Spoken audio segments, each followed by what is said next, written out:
Un incident des plus désagréables s'est produit dans le quartier Saint-Denis, dans la commune de Forêt. Près de 200 foyers se retrouvent sans gaz depuis vendredi midi.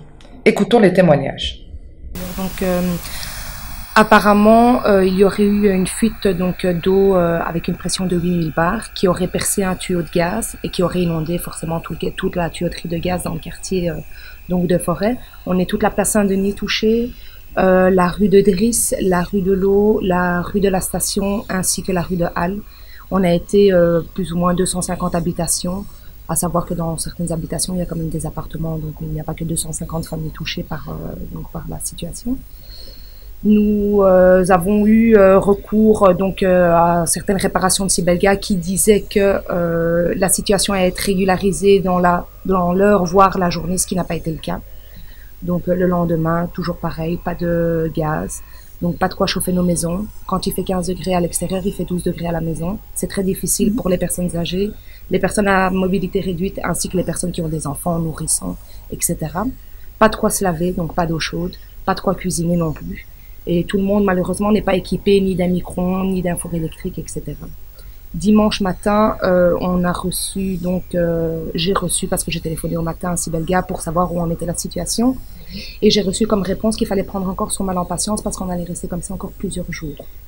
Donc, on a eu une première séance d'information qui a eu lieu samedi, à la place Saint-Denis en plein air, avec le bourgmestre. Donc, il nous mettait une mise en point à la situation et qui, ironiquement, nous a dit qu'il fallait manger un peu plus de légumes. Donc, je suis d'accord avec lui, 5 fruits et 5 légumes par jour, mais voilà, je donne pas des légumes à manger matin, midi et soir à mes enfants non plus, et puis il faut quand même de quoi les cuire. Ensuite, rien qui n'a été mis en place pour les riverains de Forêt, rien du tout, alors que monsieur est quand même l'ancien président du CPS, donc il pouvait au moins subvenir aux besoins des personnes âgées en leur apportant des plats chauds, même faits par le CPS, parce que c'est tout à fait faisable. Hier, nous avons eu une deuxième séance d'information, donc toujours en plein air à la place Saint-Denis, à 19h, où la représentante du bourgmestre de Forêt est venue le représenter parce qu'ils étaient en réunion, ainsi qu'une représentatrice de Sibelga, qui nous a clairement dit comme quoi la situation allait être comme ça encore minimum jusque lundi prochain. Et quand on a déblatéré en disant qu'on avait des familles, qu'il fallait se nourrir, qu'il fallait se laver, qu'il fallait chauffer nos maisons, ce qu'elle nous a répondu, c'était que ceux qui faisaient du sport, ils pouvaient aller se laver à la salle de sport. Donc moi, j'ai pas forcément un abonnement à la salle de sport, donc ça veut dire que si je fais pas de sport, je ne peux pas me laver, ni moi ni mes enfants. Je trouve quand même un peu déplacé comme remarque. Merci Teresa. À côté de vous, votre voisine, Antonietta, qui vit la même chose, elle habite en face de chez vous, voilà. C'est cela? Antonietta, dites-nous un petit peu comment vous vivez cet incident depuis vendredi. Eh bien, j'ai vu beaucoup de différences, hein, parce que c'est quand même, je suis toute seule, mais parce que mes enfants ils habitent ailleurs. Mais seulement, c'était vraiment un grand problème pour moi, et comme tout le monde. Ni avoir pas d'eau chaude, c'est tout à fait différent, voilà. Vous vivez seul? Oui, mais j'ai mes enfants et mes petits-enfants à Ouvreys. Et je crois que là c'est pas la même chose. Oui, voilà, c'est depuis vendredi qu'on n'a pas de gaz. Il y a eu même des autres problèmes point de vue décharge d'eau et tout ça, c'est-à-dire qu'on n'a même pas su utiliser les toilettes et pas le reste non plus. Voilà, c'est la 5e jour qu'on ne sait rien faire. Il y a eu aussi une ouverture de tout le long de la façade que ça dépasse en profondeur de plus de 4 mètres une fois que les fondations de bâtiment en lui-même c'est moins de 2 mètres.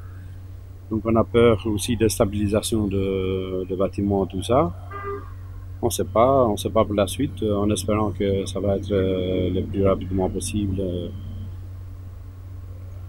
l'arrangement des problèmes et tout ça, quoi. Donc, au niveau de vos locataires, comment cela se passe-t-il? Est-ce qu'ils sont venus vous parler, vous demander des dédommagements? Tout à fait, ils sont venus. Pour la première fois, le bourgmestre de Forêt, on a vu hier. Malheureusement, il n'y avait pas une solution dans l'immédiat. Moi, je proposais à mes locataires d'aller loger dans un hôtel pour lequel je payais moi-même parce que la commune n'a rien voulu savoir dans un premier temps.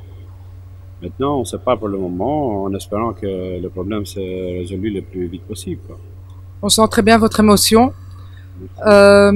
Qu'espérez-vous pour les jours à venir? Ben, j'espère le mieux, mais à l'immédiat, je ne sais rien dire ni espérer. Si les autres ne nous donnent aucun espoir pour le moment, on ne sait pas quoi vous dire non plus. Et au niveau de votre café, votre taverne que vous avez ici derrière, est-ce que ça a impacté au niveau de la clientèle? Ça a impacté.